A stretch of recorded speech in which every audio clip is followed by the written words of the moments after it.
श्रीमद भगवद्गीतेमध्ये म्हटलेलं आहे, परित्राणाय साधूनाम विनाशाय च दुष्कृताम. म्हणजे काय? दुष्टांचा नाश करून सज्जनांचं रक्षण करणं हे परमेश्वरी कार्य. सध्या नवरात्र चालू आहे. नवरात्र म्हणजे तरी काय? ती महिषासुरमर्दिनी 9 दिवस 9 रात्र राक्षसांशी युद्ध केलं तिने आणि सज्जनांचं रक्षण केलं. पुराण काळामध्ये जे कार्य देवदेवतांनी केलं तेच कार्य आजच्या काळामध्ये सीमेवर करत आहेत आपले सैनिक आणि देशांतर्गत भागात करत आहेत पोलीस. त्यात महिला पोलीस जर असतील तर त्यांच्यामध्ये आपल्याला त्या दुर्गेचं रूप, त्या महिषासुरमर्दिनीचं रूप, रणरागिणीचं रूप निश्चितपणे पाहायला मिळतं. आणि म्हणूनच रुचिरांगण सध्या सादर करत असलेला उपक्रम कहाणी दुर्गेची 9 दिवस 9 कर्तृत्वशालींची गप्पा याच्या आजच्या भागामध्ये आपल्याशी गप्पा मारायला आलेल्या आहेत PSI शुभांगी मगदूम मॅडम. मी कॅमेरामागे उभा असलेला ओमकार गोसावी आणि मी गौरी शेटे आपल्या सर्वांचे मनापासून स्वागत करते.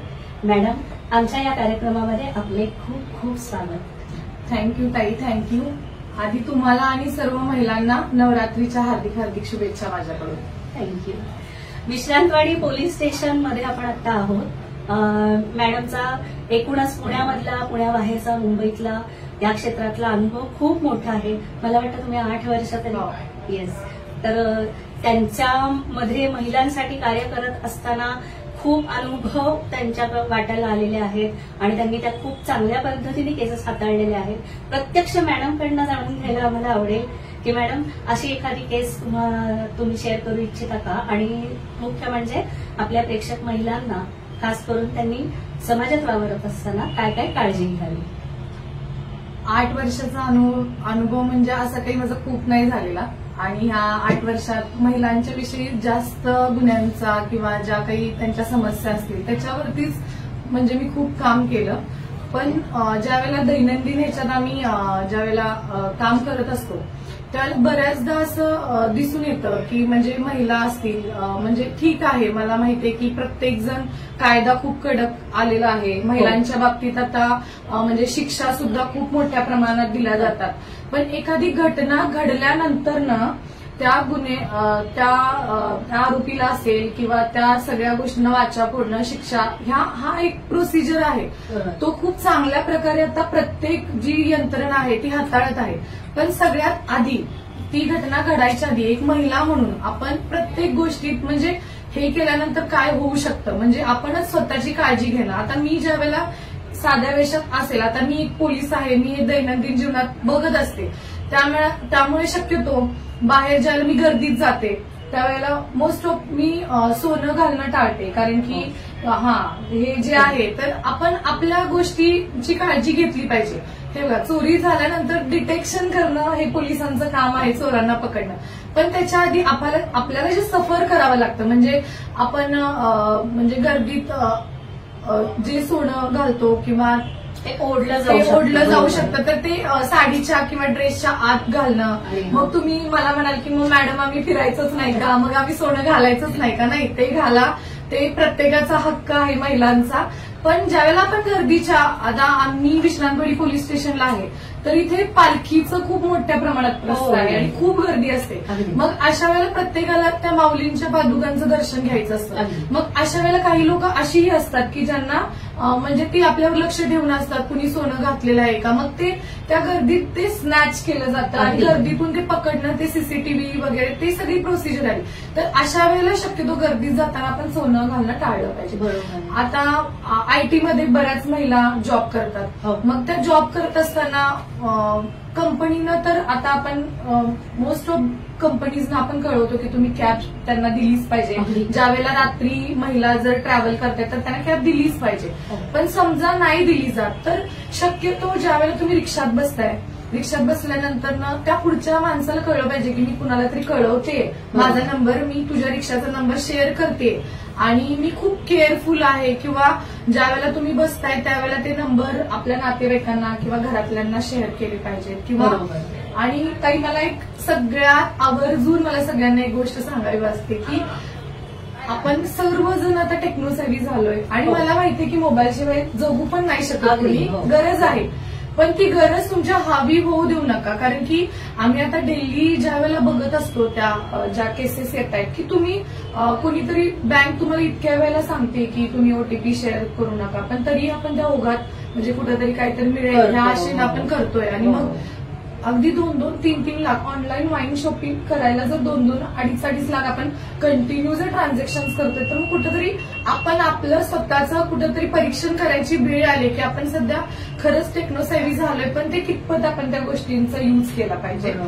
परत मला सगळ्या आयांना सांगावं, मी स्वतः पण एक आई आहे, तर मला सगळ्या आयांना सांगावं लागेल की ठीक आहे तुम्ही तुमच्या मुलांना स्कूलला घातलं मोठ्या, किंवा तुम्ही तुमच्या मुलांना अगदी सगळं अवेलेबल करून दिलं, ट्युशन्स अवेलेबल करून दिले सगळं, पण तिथंच आपलं काम संपतंय का? आपण आपल्या मुलांशी कितपत बोलतोय दररोज? हे संवाद आपण आपल्या मुलांशी संवाद करतोय का? ज्या वेळेला आता मी बाल लैंगिक अत्याचाराचे केसेस हँडल करते, प्रत्येक केस आपल्यासाठी सरप्राइझिंग असते. म्हणजे प्रत्येक वेळेला आपल्याला असं वाटतं की म्हणजे मन आपलं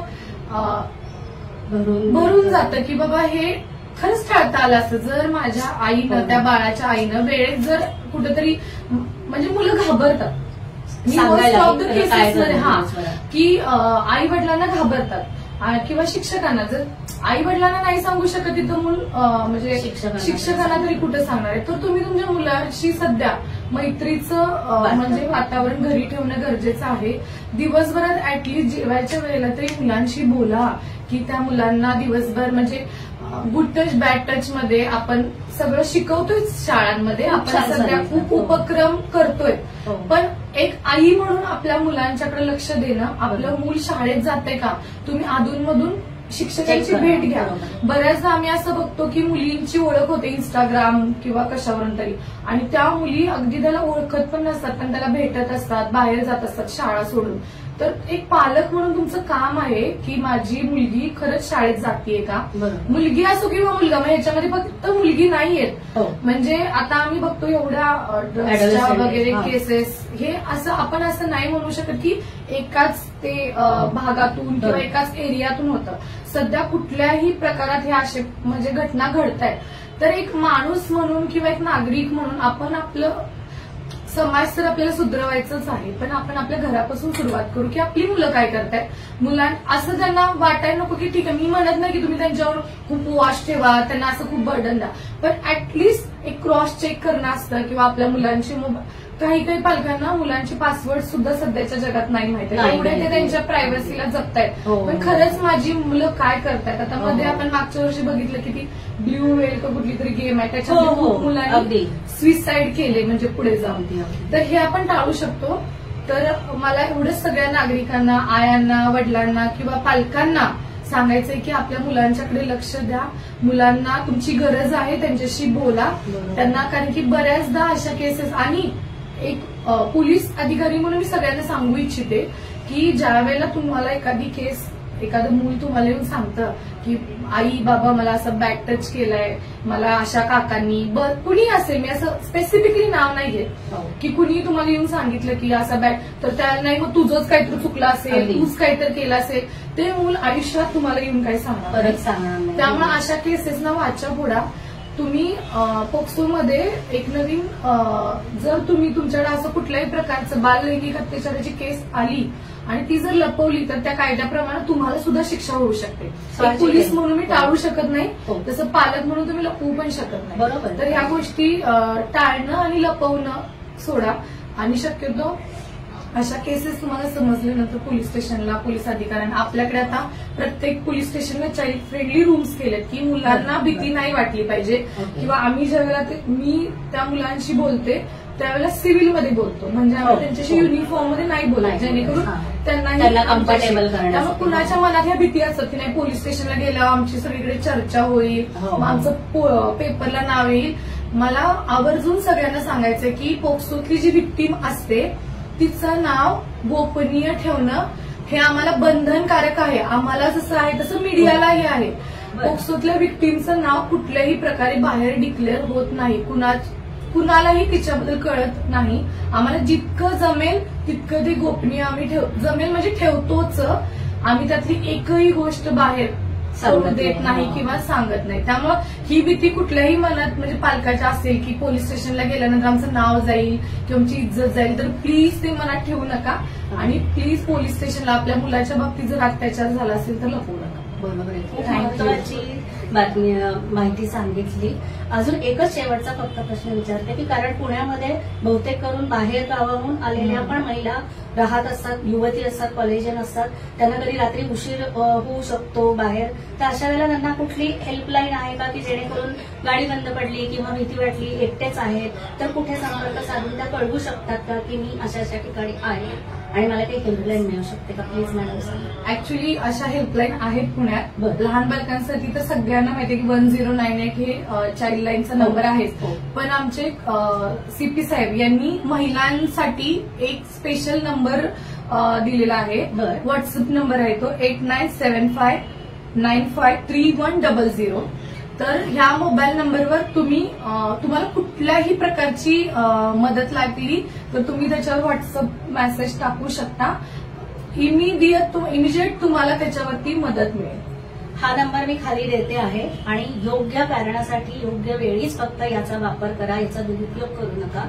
आणि आपण सगळ्यांनी मिळून पोलीस, पालक, शिक्षक, सर्व समाजातले घटक मिळून या कंटकरूपी जो राक्षस आहे आजच्या काळातला कलियुगातला त्याला हरवायचं आहे.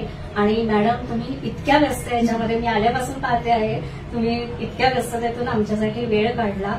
खूप छान वाटलं तुमच्याशी गप्पा मारून आणि तिथे आम्ही तुम्हाला कृतज्ञता म्हणून ही एक छोटीशी भेट देत आहोत. Thank you so much Ruchira. आणि बाजरी मला सुद्धा गरज पडते. Thank you so much. Thank you so much. Thank you.